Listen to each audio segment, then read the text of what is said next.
जनता party सरकार जनमुखी सरकार और ये बाई इलेक्शन 4 असेंबली सीट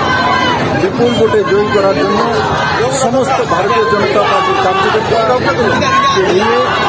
और माननीय मोदी मंत्र सबका साथ सबका विकास से मंत्र के लिए आज থেকে আমরা ঝাঁপিয়ে পড়ব। আজকে আমাদের মানিক শাহ